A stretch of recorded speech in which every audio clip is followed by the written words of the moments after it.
If you looked at the financial statements of the major banks on Wall Street in the weeks leading up to the financial crisis of 2008, you wouldn't have guessed that most of them were about to crumble and require $1 trillion bailout from the taxpayers. It begs the question, did the CEOs of these banks and their chief financial officers withhold critical information from their investors? If they did, they can be subject to criminal prosecution under the Sarbanes-Oxley Act for knowingly certifying false financial reports and statements about the effectiveness of their internal controls. The Justice Department has not brought a single case against Wall Street executives for violating Sarbanes-Oxley, in spite of some compelling evidence. Tonight, we take a look at Citigroup, beginning with a former vice president named Richard Bowen.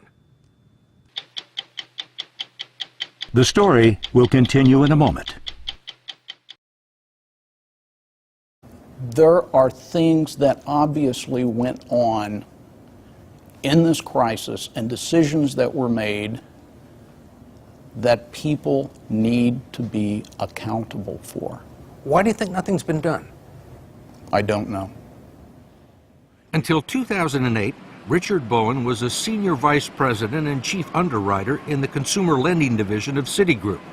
He was responsible for evaluating the quality of thousands of mortgages that Citigroup was buying from Countrywide and other mortgage lenders, many of which were bundled into mortgage-backed securities and sold to investors around the world. Bowen's job was to make sure that these mortgages met Citigroup's own standards. No missing paperwork, no signs of fraud, no unqualified borrowers. But in 2006, he discovered that 60% of the mortgages he evaluated were defective. Were you surprised at the 60% figure? Yes. I was absolutely blown away. This cannot be happening. But it was. And you thought it was important that the people above you in management knew this? Yes, I did. You told people? Did everything I could from the way, in the way of email, weekly reports, meetings, presentations, individual conversations, yes. How high up in the company?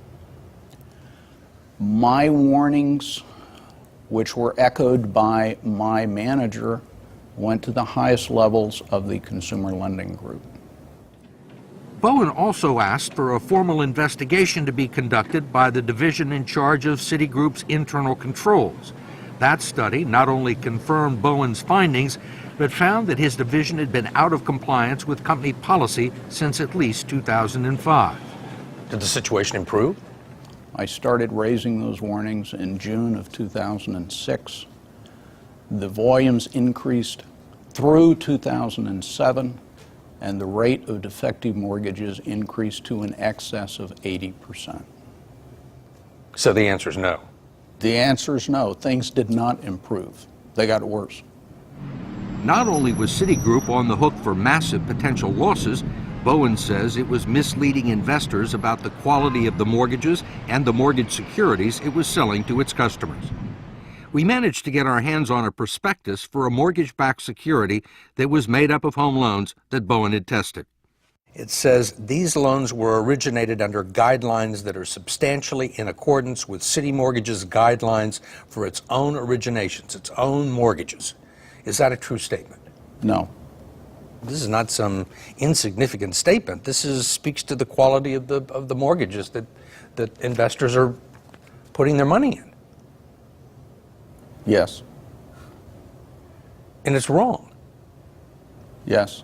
And people at Citigroup knew it was wrong, had been warned that it was wrong, had been told that it was wrong.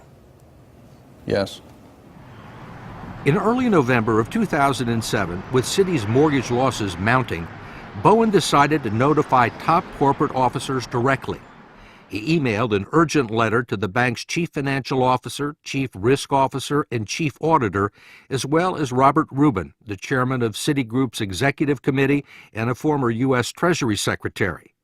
The letter informed them of breakdowns of internal controls in his division and possibly unrecognized financial losses existing within our organization. Why did you send that letter? I knew that there existed in my area extreme risks. And one, I had to warn executive management, and two, I felt like I had to warn the board of directors. You're saying there's a serious problem here. You've got a big breakdown in internal controls. You need to pay attention. This could cost you a lot of money. Yes, somebody needed to pay attention. Somebody needed to take some action. The next day, Citigroup CEO Charles Prince, in his last official act before stepping down, signed the Sarbanes-Oxley certification endorsing a financial statement that later proved to be unrealistic and swore that the bank's internal controls over its financial reporting were effective. I know that there were internal controls that were broken. I served notice in that email that they were broken. And the certification indicates that they are not broken. It would seem that the chief financial officer and the people that signed the Sarbanes-Oxley certification disregarded those warnings. It would appear. We received a letter from Citigroup saying that the bank had acted promptly to address Richard Bowen's concerns and that the issues he raised were limited to his division and had little bearing on the bank's overall financial health. Citigroup also told us that it did not retaliate against Bowen for sending the email, but not long after he sent it, Bowen's duties were radically changed. I was relieved of most of my responsibility, and I no longer was physically with the organization. You were told not to come into the office. Yes. Mr. Bowen. I'm very grateful to the Commission to be able to give my testimony today. The Financial Crisis Inquiry Commission thought enough of Bowen's story to call him as one of its first witnesses, and he turned over more than 1,000 pages of documents to the Securities and Exchange Commission. Nothing ever came of it. But Bowen wasn't the only one to warn Citigroup's top officials about its financial weaknesses and breakdowns in the company's internal controls.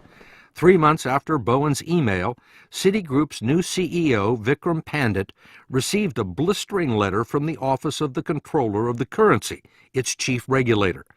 It questioned the valuations that Citi had placed on its mortgage securities and found internal controls deeply flawed. The letter stated, among other things, that risk management had insufficient authority and risk was insufficiently evaluated, and that the Citibank board had no effective oversight.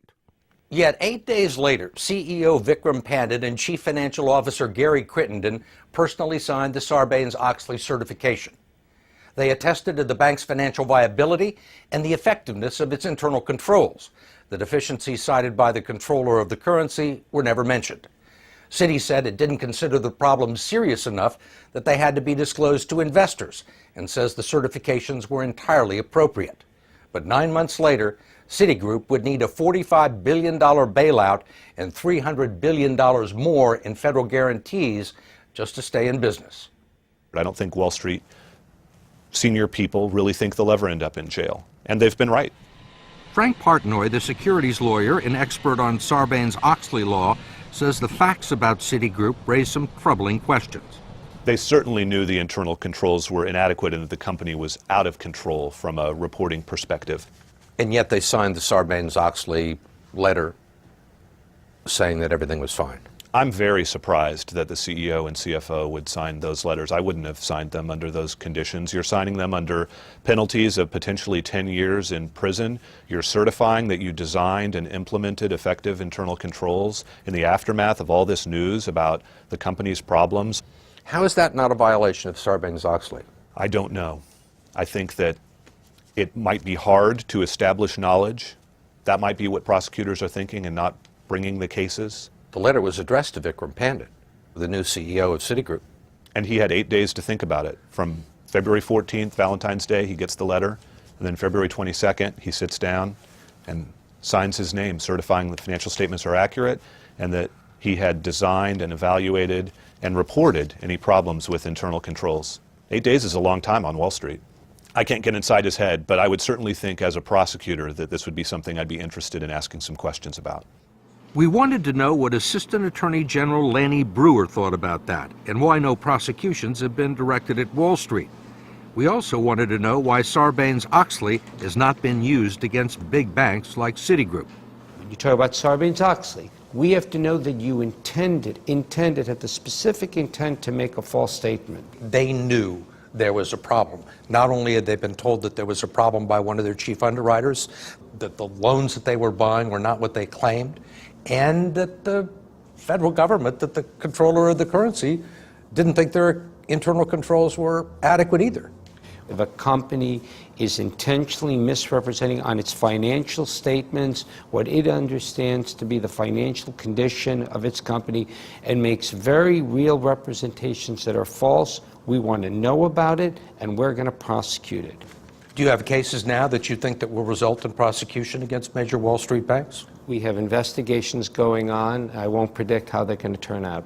Has anybody at Treasury or the Federal Reserve or the White House come to you and said, look, we need to go easy on the banks, that there are collateral consequences if you bring prosecutions, that some of these organizations are still very fragile and we don't want to push them over the edge? Steve, this Department of Justice is acting absolutely independently. Every decision that's being made by our prosecutors around the country is being made 100% based on the facts of that particular case and the law that we can apply it. And there's been absolutely no interference whatsoever. The perception, I mean, it doesn't seem like you're trying. It doesn't seem like you're making an effort, that the Justice Department does not have the will to take on these big Wall Street banks. Steve, I get it.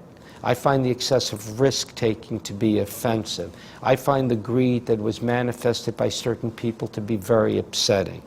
But because I may have an emotional reaction and I may personally share the same frustration that American people all over the country are feeling, that in and of itself doesn't mean we bring a criminal case. If you had said 2 years ago that nobody was going to be prosecuted on Wall Street for the subprime mortgage scandal, I think people would think it's not possible. Sometimes it takes a number of years to bring these cases. So I'd say to the American people, they should have confidence that this is a department that's working hard, and we're going to keep working hard, so stay tuned.